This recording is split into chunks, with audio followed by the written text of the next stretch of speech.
Sam Shakusky and Suzy Bishop are outsiders, or at least they are both described as such by their immediate social groups and wider society. Sam is emotionally disturbed due to the death of his parents, and Suzy is known as a very troubled child. These labels distance both characters from their social groups, Sam from his fellow foster children and Suzy from her classmates.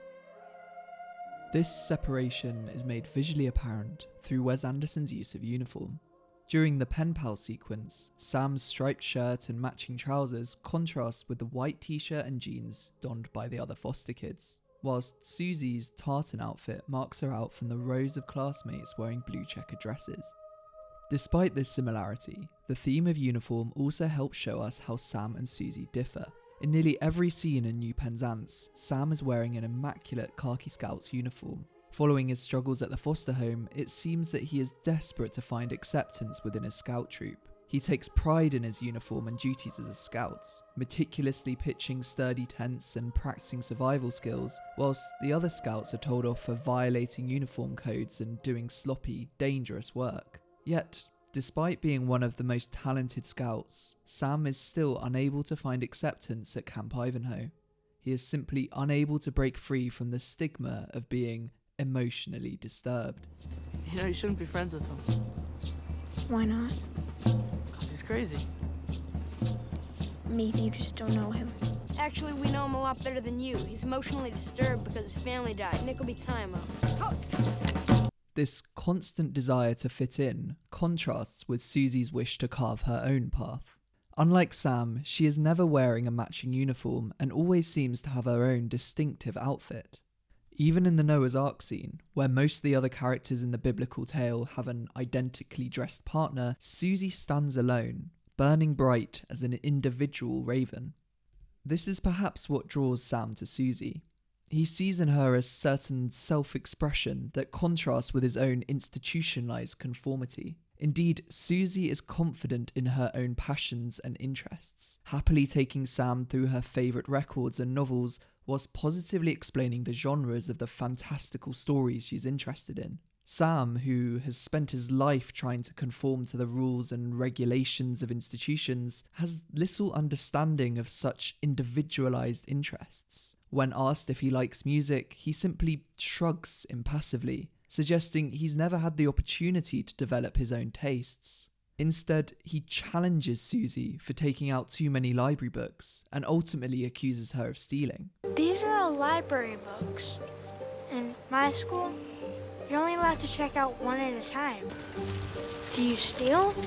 It seems as if Sam cannot relate the idea of self-expression through arts and only sees the rigid question of whether his friend broke the rules. Yet it is clear that Sam is genuinely curious and is trying to learn from Suzy. Despite the fact that they come from very different backgrounds, there is common ground to be had here. They are both overlooked, unloved children that are trying to find their place in the world. They are on each other's side. I'm on your side. I know. Initially, we learn that both of them are struggling to be accepted and understood at home. Despite Sam's best efforts to get closer to his foster parents, they eventually reject him and prevent his returning home. Meanwhile, Suzy responds to her brother's selfishness and her difficult relationship with her parents by wishing she was an orphan like Sam. I always wish I was an orphan. Most of my favourite characters are. I think your lives are more special. The labels of emotionally disturbed and very troubled are constantly repeated by those around them, making both characters feel like they are unwanted. I'm confused by that statement. You can't invite him back? I'm afraid not. He's a good boy. He's got a good heart. But it's just not fair to the others, you see? He's emotionally disturbed. She's got so many problems. It's getting worse. Poor Suzy. Why is everything so hard for you? As such, these labels eventually grow into their identities, a self-image that neither Sam or Suzy want to accept. We see this when Sam first meets Suzy and notices her bloody knuckles from punching a mirror. What happened to your hand? I got hit in the mirror. Really? How did that happen? I lost my temper at myself. Yet, in their violent attempts to escape this prescribed identity, both Sam and Suzy fall deeper into the perception that they are problematic children. They get into fights, destroy things, and disobey authority.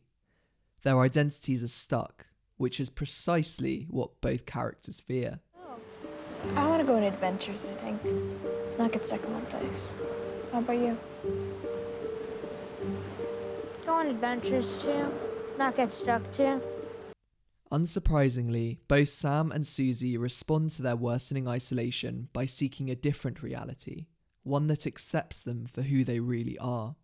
This can be seen in Suzy's unbridled love of fantasy novels and Sam's passion for painting. They both want to construct a world outside of their own. This dream comes true as they enact their elaborate plan to trek through the wilderness and find a remote tidal inlet. Once they find it, they have, for a brief moment, completely removed themselves from civilization. They finally feel as if they belong, that this is their land. This is our land! In this newly created society, dreamily named Moonrise Kingdom, both characters are finally free to express who they really are. Sam indulges in his burgeoning passion for painting, whilst Suzy reads her fantasy books and listens to her favourite music. Sam even feels safe to remove his immaculate scout uniform and, after being encouraged by Suzy, break out into a chaotic dance. In this new world, self-expression is encouraged and accepted, not seen as a sign of trouble or disturbance. Yet, all good things must come to an end. Society eventually catches up with the two fugitives and forces rigid discipline back onto them. Social services is called, and the threat of further, more sinister institutionalization is directed at the disorderly Sam. Meanwhile, Suzy is chastised for being stupid and overly emotional. We women are more emotional. I hate you. However, rather than just returning to their old ways, it is clear that both Sam and Suzy are changed from their short-lived stay in Moonrise Kingdom. Something also happened, which we didn't do on purpose. When we first met each other, something happened to us. For starters, Suzy seems to have learned what's really troubling her. She doesn't really hate herself, as she previously may have thought, but rather she hates her mother for having an affair with Captain Sharp, and the subsequent breakdown of her parents' relationship.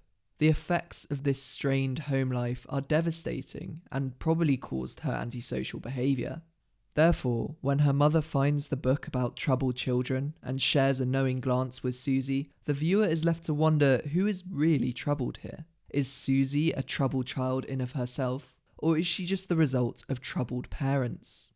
The same question is asked by her father earlier in the film. Whose fault is it? I don't know.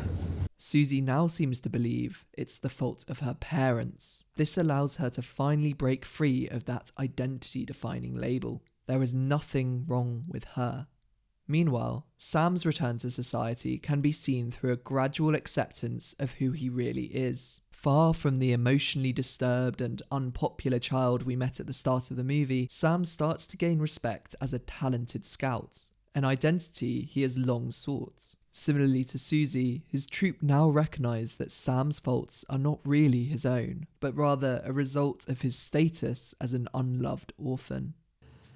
I admit, supposedly, he's emotionally disturbed, but he's also a disadvantaged orphan. How would you feel?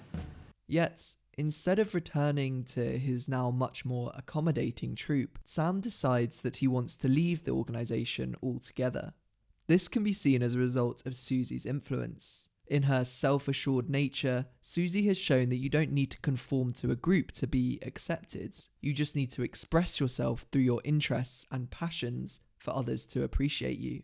This is exactly what he does when talking to Captain Sharp. The two share a conversation as equals, each being vulnerable and honest about their experiences of life and love. Captain Sharp is impressed by Sam's maturity and intelligence, which ultimately leads to him being adopted and finally gaining a parent. This journey of self-realization is illustrated by Sam's progression as an artist. When first sending letters to Suzy, Sam's drawings are crude and unimaginative, mostly depicting trees and telephone poles. Yet Suzy sees his talent and encourages him to keep painting. At the end of the film, we see Sam's painting of Moonrise Kingdom, which is much more refined and more meaningful than a simple telephone pole. Thanks to Suzy, Sam has learned to use his creative talents as a form of self-expression. At the same time, we see Sam is once again in uniform, but this time it is the uniform of his adoptive father. Does this mean that he's gone back to conforming to an institution once again? Perhaps, but this time it is the institution of a real family, rather than a substitute for a family, something that Sam has longed for all his life and doesn't stop him being himself. Through rebelling against their set identities, both Sam and Suzy have been able to redefine the image of themselves in the eyes of others and wider society. Self-expression has allowed them to finally rid themselves of the damaging labels of troubled and emotionally disturbed, and finally come to peace with themselves as brave and self-confident children.